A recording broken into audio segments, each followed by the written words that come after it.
Hi, welcome to this video series where I answer questions from the readers of Monevator.com. Monevator is the leading finance blog based in the UK.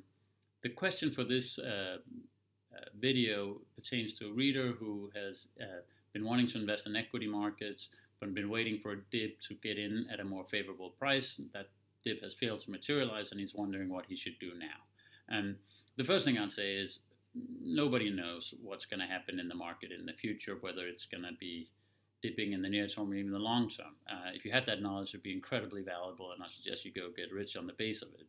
What we do know is that equity markets historically have gone up about 4 or 5% above inflation per year. This is based on hundreds of years of data, and it's perhaps not unreasonable to guess that markets in the future, over the long term, are going to go up by roughly what they have done in the past, given a similar kind of risk profile. Of course, markets are going to be extremely volatile.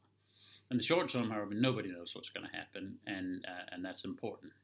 Now, just the fact that in the past you've been unlucky and failed to invest right before markets went up doesn't mean that you shouldn't invest now. I'd say my advice to you would be there's no time like the present to get invested in the equity markets, assuming you can you have the kind of risk profile that allows you to make those kind of investments. Again, they're very risky equity markets. But if you do get invested, if you do so, of course, there's a risk that you invest right before a market crash, and you can be unlucky in doing so. If you want to avoid this risk, you can spread out your investment over in blocks of 3 or 4. So say you have $100 to invest, you can do that in 4 blocks of 25 instead of 1 block of 100. That does, however, increase transaction costs and potentially increase tax and other admin costs to you as well. So that's my advice. Get invested. If you can't afford the near-term risk, spread it out over several times. Make sure equity markets are right for you.